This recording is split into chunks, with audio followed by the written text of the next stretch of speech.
Selamat pagi Bapak Ibu Saudara yang kasih Tuhan. Bertemu lagi dalam Salapan Rohani GPDI Situbondo. Tema sepanjang minggu ini adalah bicara tentang ibu. Pagi ini kita akan belajar tentang seorang ibu, seorang wanita yang ada dalam kebenaran firman Tuhan. Kita akan bicara pagi hari ini tentang seorang ibu. Yesus sebagai manusia, dia juga memiliki seorang ibu. Kita tahu ibu Yesus yang dipakai Tuhan untuk mengandung benih ilahi, yaitu Yesus, yaitu Ibu Maria. Kalau kita ingat, kita tahu siapa itu Maria, seorang wanita yang sederhana. Pada saat dia dipanggil oleh Tuhan, malaikat mengatakan, engkau akan mengandung seorang anak. Kalau Maria sebagai wanita saat itu dia belum bersuami. Dia bisa menolak? Bisa. Tetapi kita tahu bagaimana apa yang dilakukan oleh Maria ini. Dia katakan, biar aku ini hanya sebagai seorang hamba. Biar terjadilah apa yang engkau mau. Kira-kira seperti itu ya. Akhirnya kita tahu Maria dipilih oleh Tuhan, dipakai Tuhan untuk mengandung Yesus. Bukan dari seorang pria, tetapi itu adalah dari benih ilahi. Sampai akhirnya Yesus dilahirkan. Ini bulan November, 1 bulan lagi. Kita sebagai orang-orang percaya, sebagai umat Kristiani, kita merayakan hari kelahiran Yesus. Kalau kita mau belajar dari seorang ibu ini, Ibu Maria ini, dia adalah wanita yang sederhana. Dan di saat dia sudah melahirkan Yesus, dia terus ada bersama dengan Yesus. Kita ingat pada saat peristiwa perkawinan di Kana. Pada saat Ibu Maria ini dan Yesus diundang di pesta itu. Kita tahu apa yang terjadi. Di pesta itu kehabisan air anggur. Apa yang dilakukan oleh ibu ini, oleh Ibu Maria, Ibu Yesus? Maria tahu ada Yesus di situ. Bahkan akhirnya apa yang dilakukan oleh Maria, dia ngomong kepada pelayan itu. Nanti ikuti apa yang dikatakan Yesus. Sebelumnya Maria kan ngomong sama Yesus, Yesus ini kehabisan anggur. Tapi kita tahu cerita ini, Yesus ngomong, apa yang kau mau daripadaku ibu? Tapi pokoknya istilahnya Maria ini pokoknya dalam bahasa gampangnya itu ngeyel. Pokoknya ini kehabisan anggur lah. Karena dia tahu bahwa Yesus pasti sanggup mengerjakan. Dan dari Maria, seorang ibu yang sederhana ini, akhirnya di pesta itu terjadi mukjizat. Karena apa? Karena Maria yang mengatakan keberadaan pesta itu dan dia katakan kepada Yesus sehingga pelayan-pelayan pun melakukan apa yang dilakukan oleh Yesus. Apa yang diperintahkan oleh Yesus maksud saya. Seorang wanita yang memiliki hati yang kasih, hati yang rendah hati. Tadi saya katakan dia rendah hati. Maria ini seorang yang sederhana, rendah hati dan taat. Taat. Tuhan katakan engkau akan mengandung, dia taat. Kalau dia mau menolak bisa. Kita mau belajar dari pribadi seorang ibu yang sederhana. Bahkan kita tahu Maria selalu bersama dengan Yesus anaknya. Kita ingat satu peristiwa pada saat keluarga ini, Maria, Yusuf bersama dengan Yesus pergi ke bait Allah.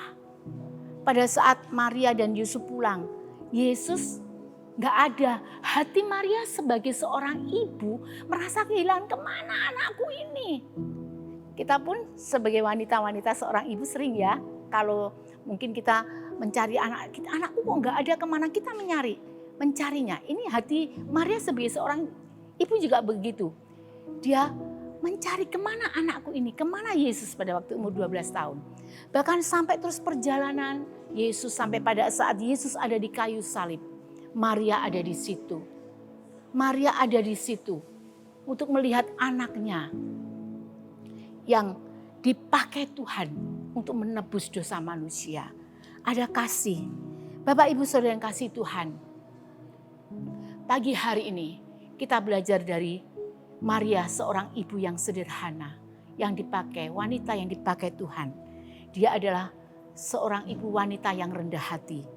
Mazmur 149, kita baca di dalam Mazmur 149 ayat yang keempat.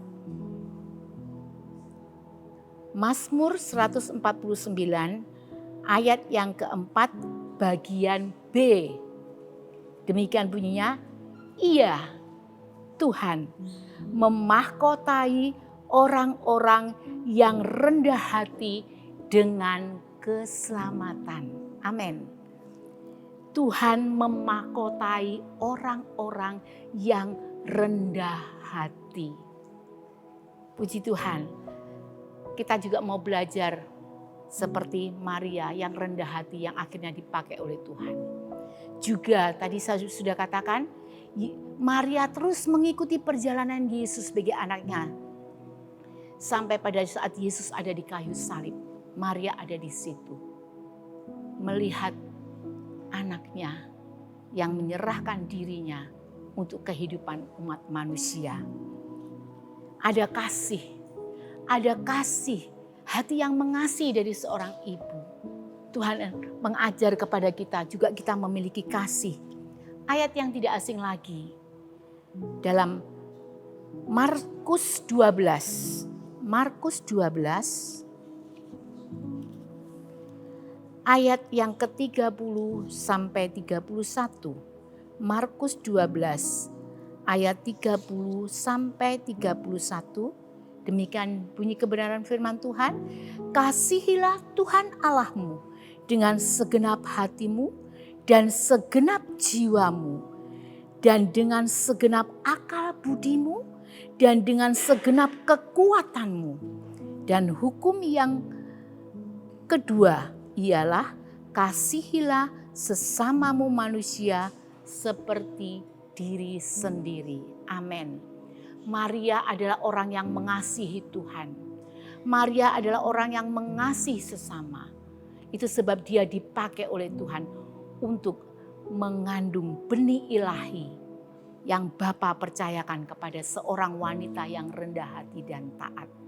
Biar Bapak Ibu Saudara yang kasihi, ini bukan berarti hanya berlaku kepada ibu-ibu saja. Kemudian bagaimana dengan bapak-bapak, dengan kaum pria, berlaku yang sama. Miliki hati yang rendah, miliki hati yang taat, miliki hati yang mengasihi. Yang terutama mengasihi Tuhan, juga mengasihi sesama.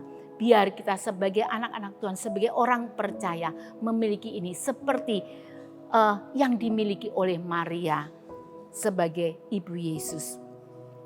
Kemudian kalau kita melihat ya, seorang ibu yang bagaimana sih? Seorang ibu yang bagaimana sih yang dikasih keluarganya, dikasih suaminya, dikasih anak-anaknya. Kita baca di dalam Amsal 31. Amsal 31 ayat yang ke-28. Amsal 31 ayat 28, demikian firman Tuhan. Anak-anaknya bangun dan menyebutnya berbahagia. Pula suaminya memuji dia. Amin. Ayo wanita-wanita, ayo ibu-ibu. Jadi seorang ibu yang menjadi berkat buat keluarga. Jadi seorang ibu yang tangguh bagi anak-anaknya, yang tangguh bagi suaminya, yang tangguh bagi keluarganya, yang tangguh bagi bangsa dan negara, yang tangguh bagi pekerjaan Tuhan. Biar pagi hari ini sekali lagi, ini bukan ditujukan hanya untuk ibu-ibu saja atau wanita-wanita saja, tetapi bagi kita semua sebagai orang-orang yang percaya, miliki hati yang rendah, yang taat, yang mengasihi Tuhan terlebih dan juga mengasihi sesama. Sebagai seorang wanita, sebagai seorang ibu rumah tangga, kasihi suami dan anak-anak. Sebagai pemimpin mungkin, kasihi orang-orang yang dipercayakan untuk dipimpin. Biar kita boleh menjadi pribadi-pribadi yang menjadi berkat bagi kemuliaan nama Tuhan. Puji nama Tuhan, ini renungan firman Tuhan pagi hari ini. Biar kita menjadi pribadi-pribadi yang tangguh dan menjadi berkat sepanjang hari ini. Terus miliki itu, miliki karakter ilahi itu. Rendah hati, taat, mengasihi. Maka Tuhan akan pakai hidup kita bagi hormat dan kemuliaan nama Tuhan. Puji nama Tuhan. Demikian renungan firman Tuhan yang saya dapat sampaikan pada pagi hari ini.